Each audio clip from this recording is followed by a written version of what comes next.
What's up, guys, and welcome back to the Seattle Seahawks franchise. The last time we played against Brock Purdy was week 1 of last season, where he threw 6 touchdowns. We didn't see him to close out the season due to an injury, and he took his talents to the New England Patriots, who we will be matched up against today.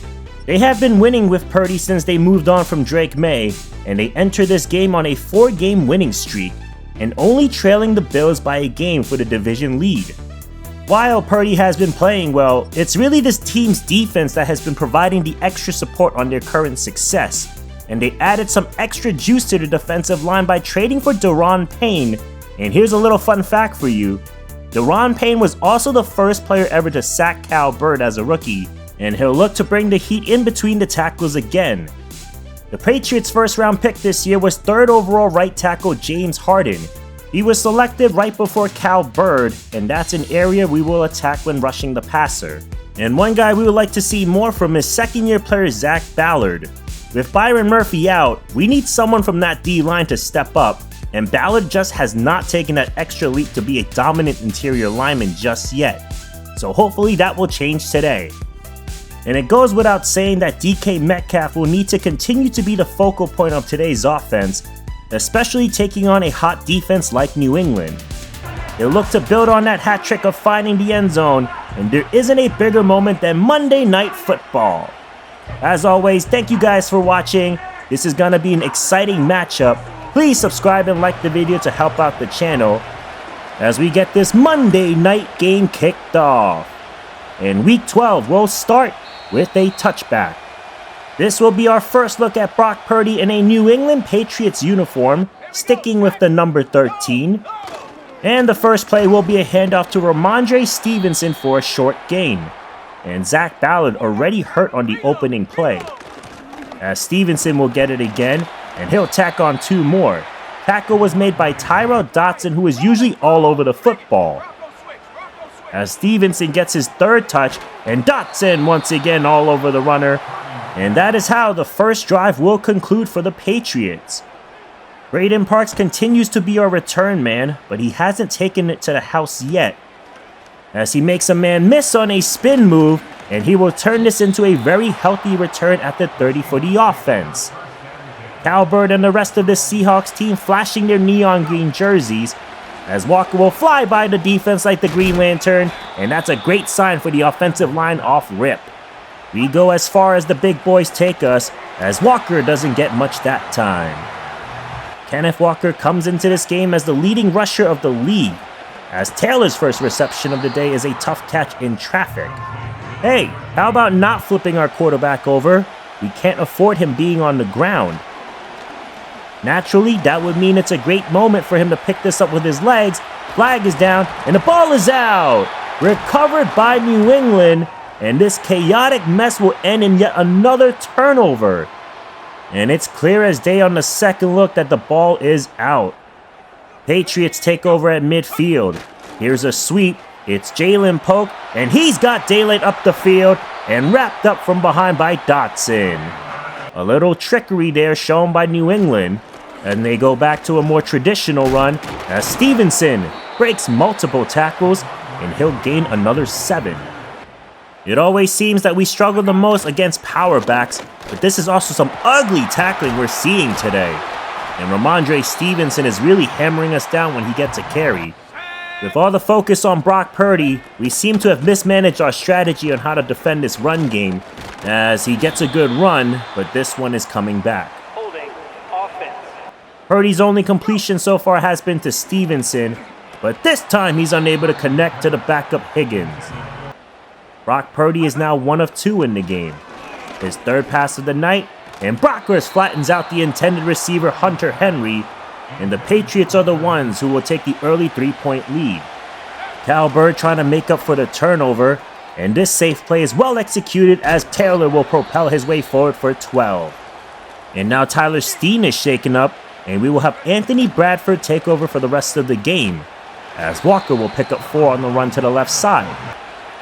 His run game has been productive to start, as Bird's pass is completed to Christopher McLeod, and he will be stopped just shy of the marker. Third down is a run with Walker, who finds a hole and accelerating us inside New England territory for the first time today. And this is thanks to Anthony Bradford creating that lane. This is why depth is so important, because we have guys that are ready to step up in any moment. As Walker breaks a tackle, and what a start to his night. 58 yards, and we are still in the first quarter. He'll take a much needed break. And a pass to Taylor, and he couldn't hold on. Drops have been a bit of an issue lately as they face 3rd and 7. We'll see if Bird will continue to trust his guy. And this time he holds on and carries this all the way to the 1. Such an easy call, as Walker will walk right in for the score to open up the second quarter. Touchdown Seattle, and what a response by the offense after the fumble by Bird. And this could be one of those back and forth games. That drive took 10 plays. Here's number 1 as Stevenson runs angry for another gain of 3. It's been the Ramondre Stevenson show in the first half, as this third down pass by Purdy is completed and Hunter Henry slips by blockers and keeps the drive alive. Single high look for Seattle. Purdy to pass again, and this is completed to Javon Baker, and he'll get enough for first down yardage. We're seeing Purdy's arm a bit more on this drive, but this time he's intercepted. It's Nehemiah Pritchett. Nehemiah Pritchett has gone through so much adversity in the last couple of weeks with his struggles out in coverage, but what an effort here. Normally when our guys get bumped, receivers kill us, but he just fights through the traffic and remains concentrated on the football. What a great play. Cal Bird is going to try and capitalize. Showing off his wheels, Cal Bird sprinting out and takes a late hit, but no flag. You gotta be kidding me. Because now Sam Howell's in the play, almost identical to what occurred against Arizona. And McDonald will fight forward for the first, but there are more jarring concerns at the moment with what we just witnessed. And Sam Howell will finish the rest of this game, and you can't help but wonder whether it's just for this game or the foreseeable future. Now it seems like a great decision that we didn't trade him. He definitely knows the playbook. And he gets too greedy here as Jabril Peppers picks this off in the end zone. What a disaster it has been within the last 3 minutes of this game. Walker is open on the left side on the fade, but he opted to hit the middle of the field late. And just as I was boasting on his knowledge of the playbook, things take a patriotic turn. As Stevenson continues to churn through our defense, and they have played more physical than us in this first half. Purdy now again to throw, and a laser right into the arms of Javon Baker, gain of 23. Javon Baker is no slouch on this offense. He's leading their team with 8 touchdowns. And Pace will finally take down Stevenson for a loss. I'm glad we are starting to get the idea of where the ball goes often. As Baker has another catch, beating the rookie Duhan on the drag, and New England is trying to stir up a scoring drive before the first half ends. They're now at the cusp of field goal range. And here's Ramondre again, this time on a screen that will be executed to perfection. First down. 1 minute to go. And it's Javon Baker again. Timeout Patriots. Stevenson still the running back lined up in the gun. Purdy going to Ramondre. He's got it. Touchdown, New England. I had no idea the Patriots were going to feature their backs like this all night. And here Tyrel Dotson gets the natural pick by Hunter Henry, and Purdy just needed to lay it in the breadbasket for their first touchdown of the game. Things have gotten out of hand in a hurry. And here's Metcalf. Believe it or not, that's only his first catch of the game. As Taylor gets another one over the middle, and Seattle is trying to hurry things up in the remaining moments of the half. But Howell is flushed in the backfield. Flag was on Seattle, and that'll set them back. Howell's got Taylor open downfield. It's caught, but they rule him out of bounds. Rick Taylor just unable to keep that left foot in. If the ball was thrown in stride for Taylor, that could have been 6. Instead, that drive ended in a punt, and Stevenson is back to wreaking havoc. And the Patriots will have one more play before we go into the locker room. And it's going to be a toss to Demario Pop Douglas. He is well short, and this has been by far the weirdest first halves we've ever experienced. There's almost an awkward feeling of just wanting to end this game so we can check on how severe the injury is on Cal Bird. But Seattle's got to stay composed in this moment and finish the game strong. One of the things we certainly have to do better is stopping Ramondre Stevenson. Our linebackers are going to need to be extra aware when he gets a touch in the backfield and keep up with him when he's out in space. The Niners and Bills did lose this week, so this game will put one of these teams in an advantage to their division, as Kenneth Walker will tack on 5 to his already big night. Walker was heavily used when Howell was the starting quarterback last year, and now he's wide open! Tons of space down the sideline, and he's across midfield. We know how to utilize our backfield as well. And that's a beautiful route by Metcalf and perfect location by Howell for another first down. DK only 2 catches after a 3-touchdown game, but we know tonight has that feeling it might be a Kenneth Walker night. There's a chip on his shoulder watching Ramondre Stevenson eat, and now he'll feast his way right into the end zone. Touchdown, Kenneth Walker, his second. But this is just a beauty by our big guys. None of the Patriots can beat them one-on-one, and Walker had a free lane untouched to retake the Seattle lead. Brock Purdy will look to respond. And who else? Stevenson again, and Ivan Pace just does not have the makeup speed to catch up. And he takes out his frustration by pounding the turf.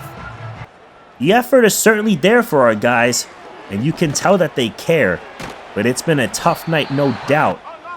Even though it's only a 14-10 game, you just know when things are not going as planned, so you try to push harder, but sometimes it's just making minor adjustments. And what a grab there by Douglas for 5. From the 36, it's Stevenson again. He goes backwards and taken down with no forward progress. Nice initial hit by Nehemiah Pritchett, who's having a bounce-back game. And now Purdy gets eaten alive by the 400-pounder Ben Silas. This is 400 pounds of pure strength, powers through the guard and blows right into the pocket to finish the play. There's always a question when a guy is that big if he's able to have the stamina to keep up, but he's been nothing short of success since the injury to Byron Murphy. Walker has now reached 100 yards on the night.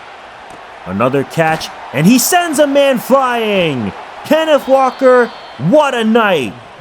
Christian Gonzalez just went flying right on contact, and we are seeing a lot of heart from a team that just lost their starting quarterback. Howell has a man, and it's Taylor who couldn't hold on. Rick Taylor has been dealing with some drop issues, but this might be the worst. There's literally no one near his vicinity, and you gotta help your backup QB and make those easy catches. And now, instead of adding to our lead, the Patriots are back onto the field. He's a rookie, but those are what determines wins and losses, and hopefully he grows from that. As Brockers, the other rookie, almost gave us back the football, and the Patriots catch another break. Second down, Purdy in trouble, and Purdy is sacked. Derek Hall adds another sack to his resume, but that was not possible without Ben Silas making the impact up the middle again. As Purdy will scramble out, and what a job by our defense tonight as well as every other night. As Howell hits DK and he's got another first down. Credit to Sam Howell, he's played better since the interception. And now a beauty right in between 3 defenders, and Taylor will hold on to it this time. Rick Taylor was quiet last game, but of course that was due to the dynamic game that DK had. But when his head is in it, he can be dynamic. First and goal. Here's Cook on the screen. Good blocks and nearly gets in, but taken down at the 1. Howell trying to put the finishing touches to the drive with a fadeaway pass. Touchdown! Rick Taylor! This is the prospect we are familiar with, and this will be a much taller task for this Patriots team with under 6 to go. As Stevenson powers by Dotson, and he's certainly not giving up on this game. I would have thought with the recent setting changes we'd see more production from opposing offenses, but maybe I just need to convince myself that our defense is for real. As Purdy hits Hunter Henry over the middle, slips by Witherspoon, and they will hurry it up from the 25. But the rush gets to him again. Zach Ballard finally with the sack since week 5, and it couldn't have come at a bigger moment as Nehemiah Pritchett continues to play out of his mind right now. Final 3 minutes, it's 3rd and a mile. Better protection and Purdy delivers, but that's knocked away by Devin Witherspoon, and the defense prevails again. Former Raider Daniel Carlson from 49 will split the uprights to bring this back to a 1-score game. What a finish we have here on Monday night. Final 2 minutes. And Walker will get the carry, but there's going to be a flag on the play. You're going to catch Taylor Moton on a hold. He certainly does, but as a vet, I expect him to have better awareness for us to keep the clock going. As Beverly has some space, and he'll force the Patriots to burn their final timeout. Walker motions right. It goes his direction, but he couldn't hang on as well. Drops have hurt us tonight, and look at Charbonnet with the block. That could have easily been a first down on the outside. But instead, Matt Ariza will look to pin them deep. And back-to-back weeks now, teams will have a final shot to tie it with a touchdown and a 2-point conversion. And Brock Purdy will have more than enough time to do so. He'll snap it with 1:37 to go. Great protection, but even better coverage, and he'll have no choice but to toss it away. Our corners have been spectacular in recent games, and these are the type of moments where they thrive and stay hungry. We can say that about our pass rush as well. Derek Hall is a menace. As Purdy sees a shot that he likes, and the pass is knocked down by Witherspoon. These are CB1 for a reason and just excellent coverage that time. And they'll need one more. Purdy with all day. Steps up and heaves this one deep again. Knocked down. Jeremy Brockers just closed the deal. And the Seattle Seahawks, in the biggest stage of them all, loses their starting quarterback to injury and finds a way to pick up a win in a hostile New England environment, and they will improve to their 8th win of the season. And it feels that much better when you do it against a guy that threw 6 touchdowns the last time you faced him. Big credit to Sam Howell, who filled the shoes immediately when the team needed him to. We could have helped him out a bit more, but he did well enough to get the job done. And boy, am I glad that we did not ship him off at the deadline. No disrespect to Marcus Mariota, but Sam Howell is what we needed in this game. The defense also continues to be locked down like they have been all year. I love when guys fight through adversity. And Nehemiah Pritchett in this game showed us why we have so much confidence in his game. And we will continue to trust that he can be our number 3 corner when called upon. Big game for the ground attack.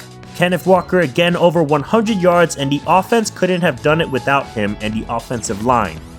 But we have some bigger concerns ahead of us, and unfortunately it's not good news for Cal Bird. It's not the worst case scenario, but he will be missing the next 2 games with a rib injury, and this is a big blow, especially when he was starting to get his feet wet again. So the next couple of games will be the Sam Howell comeback tour. I have confidence in him because he's shown us that he can win games for us in the past.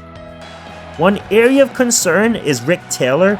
He's been great all season, especially out of the slot, but it's been a bit unexpected from him lately to drop some key open passes. I obviously still trust and believe in his ability, but we'll need to keep this on our radar to see if this will be an issue for us long term. But this is also something that we can develop with more time. He's been everything and more since we took him in the 4th round, and with his production, I would not be surprised if he ran away with the Rookie of the Year award. Someone I'm most excited to talk about is the big 400-pound rookie Ben Silas. I feel like we nailed this past draft. When Byron Murphy was out due to an injury, I thought it would be Zach Ballard to step up, but it was Silas the whole way through. This big guy literally went step for step against Kyler Murray last game to show off his elusiveness, and this week he displays the power that he obviously possesses, and I am so excited to see how he will continue to develop as our future nose tackle. We will also get some reinforcement because Byron Murphy will return the next game, and our defensive line has this rich getting richer feel to it. It's gonna be all about the defense next game because we have a revenge game for Tariq Woolen. Obviously, we traded him to the Raiders and it has benefited both parties. In fact, he was able to pick up 3 interceptions this year, and that's 3 more he had with us in 2 years. What a season it's been with 8 wins. We currently lead the division, and we also have 2 guys right now that are chasing to be league leaders.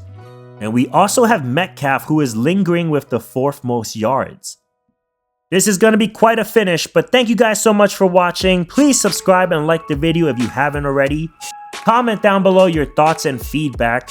And we'll have some exciting and interesting episodes coming up, so stay tuned. Have an amazing day and week. And until next time, I'm Monkey C. I'm out.